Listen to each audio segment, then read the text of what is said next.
بسم اللہ الرحمن الرحیم۔ السلام علیکم۔ حضرت عیسیٰ علیہ السلام کا معجزہ بیان کیا جاتا ہے کہ بنی اسرائیل میں ایک شخص تھا جس کی بیوی نہایت حسین تھی، جس پر وہ اسرائیلی فریفتہ تھا۔ چنانچہ جب اس عورت کا انتقال ہو گیا تو اس اسرائیلی کو بڑا قلق ہوا اور ایک مدت تک وہ اس عورت کی قبر پر بیٹھا روتا رہا۔ اتفاقاً حضرت عیسیٰ علیہ السلام کا ادھر سے گزر ہوا تو انہوں نے اس اسرائیلی کو پریشان حال دیکھ کر اس کا سبب معلوم کیا۔ جب اسرائیلی نے اپنا واقعہ بیان کیا تو حضرت عیسیٰ علیہ السلام نے دریافت فرمایا، کیا تو چاہتا ہے کہ میں اس کو تیرے لیے زندہ کر دوں؟ اس نے عرض کیا کہ ہاں حضور، یہی میں چاہتا ہوں۔ چنانچہ جب حضرت عیسیٰ علیہ السلام نے اس قبر کے مردہ کو آواز دی تو قبر سے ایک حبشی غلام، جس کے ناک کے نتنوں، آنکھوں اور جسم کے دوسرے سوراخوں سے آگ کی لپٹیں اٹھ رہی تھیں، حضرت عیسیٰ علیہ السلام کو دیکھتے ہی غلام نے کلمہ پڑھا۔ اسرائیلی نے یہ دیکھ کر عرض کیا، حضور مجھ سے غلطی ہو گئی، میری بیوی کی قبر تو دوسری ہے۔ یہ سن کر حضرت عیسیٰ علیہ السلام نے حبشی کو حکم دیا کہ تم اپنی قبر میں واپس ہو جاؤ۔ چنانچہ وہ مردہ ہو کر گر گیا اور اس کی قبر کو مٹی سے چھپا دیا گیا۔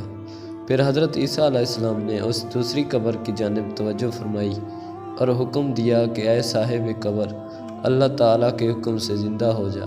چنانچہ قبر پھٹی اور اس سے ایک عورت سر سے گرد جھاڑتی ہوئی باہر آ گئی، جس کو دیکھ کر اسرائیلی بولا کہ یا روح اللہ، میری بیوی یہی ہے۔ اور حضرت عیسیٰ علیہ السلام کے حکم سے وہ اسرائیلی اپنے بیوی کو ہمراہ لے کر واپس ہونے لگا، مگر عرصہ سے جاگا ہوا تھا، اس لیے اس پر نیند کا غلبہ ہو گیا اور اس نے بیوی سے کہا کہ قبر پر یہ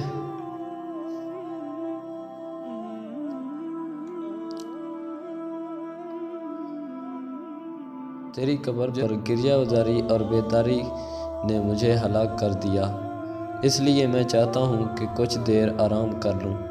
بیوی کہنے لگی، ہاں آپ آرام کر لیجئے۔ چنانچہ وہ اسرائیلی بیوی کے زانوں پر سر رکھ کر سو گیا۔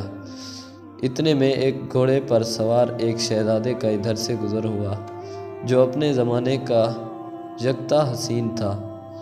سوچتے سوچتے آخر اس کے نشان قدم پر چل کر اپنی بیوی کو تلاش کر لیا، جو شہزادے کے پاس پہنچ چکی تھی۔ اس کو دیکھ کر اسرائیلی نے شہزادے سے عرض کیا کہ یہ میری بیوی ہے، آپ اس کو چھوڑ دیجئے۔ ابھی شہزادہ کچھ کہنے بھی نہ پایا تھا کہ اس عورت نے کہا، میں تیری بیوی نہیں بلکہ شہزادے کی لونڈی ہوں۔ یہ سن کر شہزادہ اسرائیلی سے کہنے لگا، کیا مجھ سے میری لونڈی کو لینا چاہتا ہے؟ اس نے کہا، خدا کی قسم، یہ میری بیوی ہے جس کو میرے سردار عیسیٰ علیہ السلام نے مرنے کے بعد میرے لیے زندہ کیا ہے۔ ابھی یہ گفتگو ہو رہی تھی کہ اتفاقاً حضرت عیسیٰ علیہ السلام بھی وہاں تشریف لے آئے، جن کو دیکھ کر اسرائیلی کہنے لگا، یا روح اللہ، میری وہ بیوی نہیں ہے جس کو آپ نے میرے لیے زندہ کیا۔ حضرت عیسیٰ علیہ السلام نے فرمایا کہ ہاں یہ وہی ہے۔ یہ سن کر عورت کہنے لگی کہ یا روح اللہ، یہ شخص جھوٹا ہے، میں تو اس شہزادے کی لونڈی ہوں۔ حضرت عیسیٰ علیہ السلام نے فرمایا، کیا تو وہ عورت نہیں جس کو میں نے اللہ تعالیٰ کے حکم سے زندہ کیا ہے؟ عورت نے کہا، یا روح اللہ، باخدا میں وہ نہیں ہوں۔ اس کے بعد حضرت عیسیٰ علیہ السلام نے فرمایا، جو جان خدا کے حکم سے میں نے تجھے دی ہے اس کو واپس کر دے۔ یہ سنتے ہی وہ عورت پھر مردہ ہو کر گر پڑی اور حضرت عیسیٰ علیہ السلام فرمانے لگے، جو شخص ایسے آدمی کو دیکھنا چاہے وہ کافر مرا تھا اور زندہ ہو کر ایمان لایا تو وہ اس حبشی غلام کو دیکھ لے جو پھر ایمان کی حالت میں مرا ہے، اور جو کوئی ایسے شخص کو دیکھنا چاہتا ہے جو مومن مرا تھا پھر اللہ نے اس کو زندہ کیا اور وہ کافر ہو کر حالت کفر میں مر گیا، تو وہ اس عورت کو دیکھ لے۔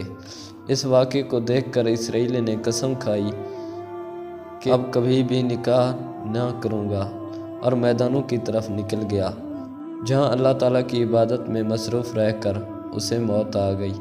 اللہ تعالیٰ اس پر رحم فرمائے۔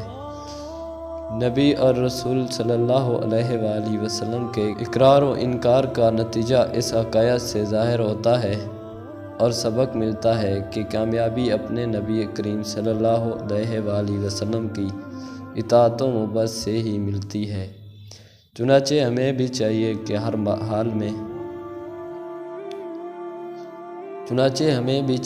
ہر حال میں اپنے نبی کریم صلی اللہ علیہ وآلہ وسلم کی اطاعت کو سامنے رکھیں، چاہے دل مانے یا نہ مانے، لیکن نبی کریم صلی اللہ علیہ وآلہ وسلم کے طریقوں کو لازمی اپنایا جائے۔ اللہ تعالیٰ اس واقعے سے سبق حاصل کر کے عمل کرنے کی توفیق عطا فرمائے۔ آمین یا رب العالمین۔